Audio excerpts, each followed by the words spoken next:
Fissure हा खूप त्रास देणारा आजार आहे. बरेचसे रुग्ण मी रोज पाहत असतो जे परेशान असतात.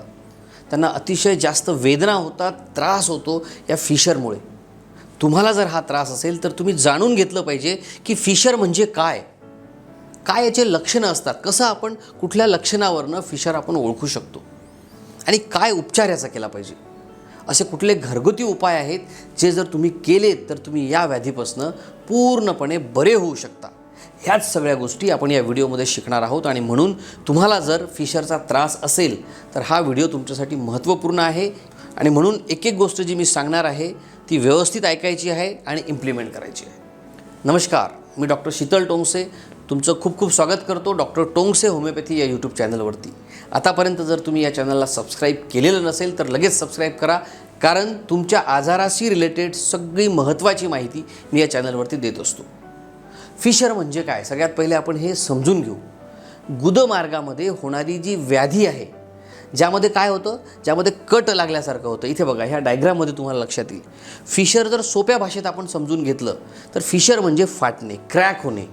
ज्या पद्धतीने आपण बघतो की जमीन फाटते, तडकते, अशा पद्धतीने जमीन तडकते, अशाच पद्धतीने लॅट्रिनच्या जागेवरती म्हणजे गुदामार्गावरती बाहेरील किंवा आतमधल्या साईडमध्ये फाटते, क्रॅक निर्माण होते. त्यालाच फिशर असं म्हणतात. तर काय झालं, अतिशय संवेदनशील जी जागा आहे त्यावरती जेव्हा अशा पद्धतीने फाटल्यासारखं होतं किंवा चीर पडते, त्यामुळे अतिशय जास्त वेदना असतात, ब्लिडिंग होते, रक्तस्राव होते आणि म्हणून बऱ्याचदा पेशंट खूप त्रस्त होऊन जातात. तर तुम्हाला जर अशा प्रकारचा त्रास असेल तर या फिशरचे काय काय लक्षण आहेत हे पहिले आपण जाणून घेऊ. सगळ्यात पहिले काय होईल, शौचाच्या वेळेस व नंतर आग व्हायला लागेल, बर्निंग व्हायला लागेल, जळजळ व्हायला लागेल. हे असतं फिशरमध्ये लक्षण. दुसरं लक्षण याच्यामध्ये असतं, शौचाच्या वेळेस आणि त्यानंतर वेदना व्हायला लागतात, त्रास व्हायला लागतो, आग व्हायला लागते. सो बर्निंग होणे, आग होणे. तिसरं लक्षण आपण पाहतो की बद्धकोष्ठता म्हणजे कन्स्टिपेशन, शौचाला साफ न होणे, हे सुद्धा लक्षण यामध्ये दिसतं. चौथं लक्षण जे आपल्याला याच्यामध्ये दिसतं ते असतं क्रॅक होणे. जसं मी तुम्हाला दाखवलं की क्रॅक पडतो, लॅट्रिनची जागा, गुरुद्वाराचा मार्ग क्रॅक होतो आणि त्यामुळे तुमचं जे स्टूल आहे, लॅट्रिन जी आहे ती जेव्हा पास होते त्यावेळेस भयंकरशा वेदना तुम्हाला होऊ शकतात. शौचाच्या ठिकाणी खाज येऊ शकते. सहावं लक्षण जे यामध्ये असतं ते असतं रक्तस्राव होणे, ब्लिडिंग होणे. आता काय झालं, क्रॅक झाल्यामुळे तिथली स्किन फाटल्यामुळे जखमसारखा भाग जातो आणि जखम झाल्यामुळे तिथून ब्लिडिंग व्हायला लागतं, रक्तस्राव व्हायला लागतं. हे असतात याचे लक्षणं. कुठले प्रकार असतात या फिशरचे, तर मुख्यतः दोन प्रकार या फिशरमध्ये असतात. पहिला प्रकार ज्याला आपण म्हणतो ॲक्यूट फिशर. आता ॲक्यूट म्हणजे काय, काही दिवसात, 4-5 दिवसात झालेला त्रास, आत्ता झालेला त्रास. आणि हा कशामुळे होईल, बद्धकोष्ठतेमुळे. लॅट्रिनला जर हार्ड झालं तर तुमच्या गुदमार्गावरती प्रेशर निर्माण होईल आणि त्यामुळे तिथली जागा फाटून जाईल. याला आपण म्हणूया ॲक्यूट फिशर. आता ॲक्यूट फिशर आणखी कसा ओळखायचा, यामध्ये जी जखम आहे ती खूप खोलवर नसते. त्याचप्रमाणे गुदमार्गाची जी जागा आहे ती लाल झालेली तुम्हाला दिसते, कारण नुकतीच झालेली जखम असते. दुसरा जो प्रकार फिशरचा असतो त्याला म्हणतात क्रॉनिक फिशर. आता यामध्ये काय होईल, सतत जर तुम्ही हा त्रास अंगावरती काढत राहिला, ॲक्यूट फिशर झाला, तुम्ही कुठली तरी मलम लावला, काहीतरी ट्रीटमेंट घेतली आणि पुन्हा हे होत राहिलं, तर काय होईल, ही जी जखम आहे ती खोलवर वाढत जाईल आणि याचं प्रमाणसुद्धा वाढत जाईल. यालाच आपण म्हणतो क्रॉनिक फिशर म्हणजे दीर्घकालीन फिशरची समस्या. कशामुळे होते बरं, ही याचे कारणं काय आहेत, हे खूप महत्त्वाचं आहे बरं का.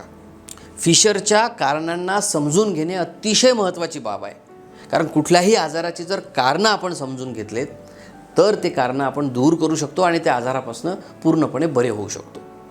स्पेसिफिकली फिशर या आजारामध्ये, याला आम्ही लाईफस्टाईल डिसऑर्डर म्हणतो, म्हणजे आपल्या जीवनशैलीमध्ये जे गडबडी होतात त्यामुळे झालेला आजार. आणि म्हणून बरेचसे पेशंट मी बघतो जे 1 वेळा, 2 वेळा, 3 वेळा ऑपरेशन करतात, त्यानंतरही त्यांना त्रास होतो, कारण ते कारणांना समजून घेत नाहीत, ते दूर करत नाहीत. आणि म्हणून काय कारणं तुमच्या फिशरसाठी असू शकतात हे जरा महत्त्वाचं आहे, समजून घ्या. पहिलं कारण आहे बद्धकोष्ठता म्हणजे कन्स्टिपेशन.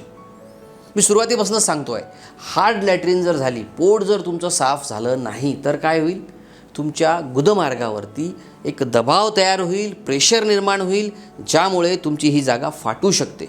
नुसतं फिशरच नाही तर पाईल्सचा आजार किंवा फिशुलाचा आजारसुद्धा ह्या प्रॉब्लेममुळे होऊ शकतो आणि म्हणून बद्धकोष्ठतेचा इलाज करणं अतिशय महत्त्वाचं आहे. दुसरं कारण यामध्ये असतं अति तिखट.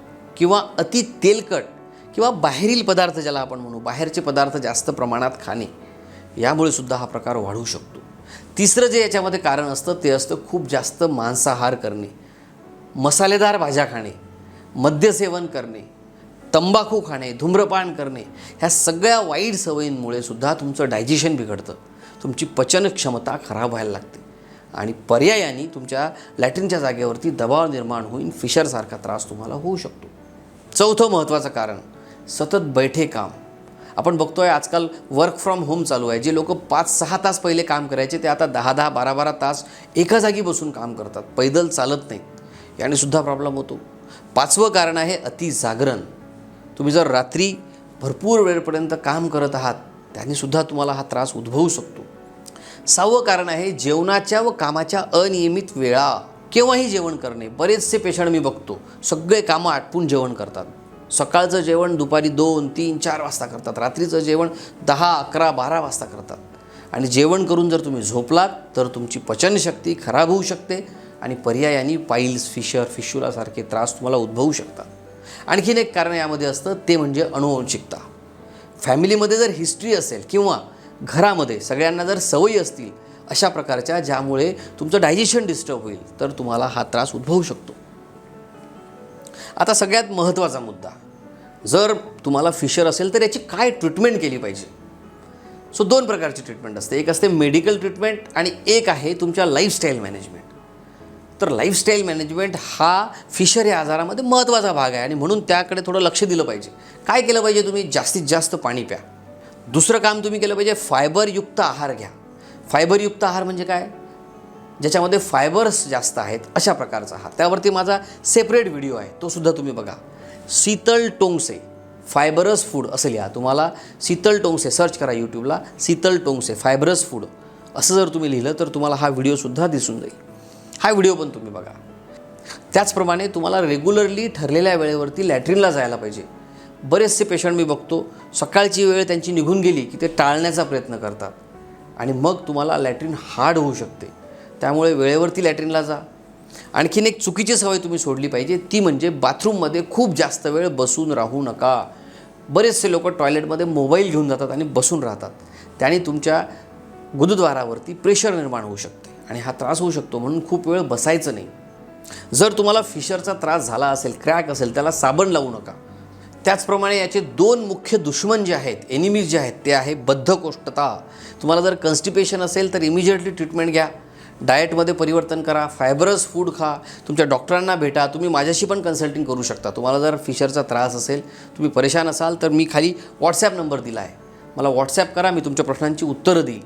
बद्धकोष्ठतेला पूर्णपणे दुरुस्त करण्यासाठी होमिओपॅथी खूप कारगर आहे.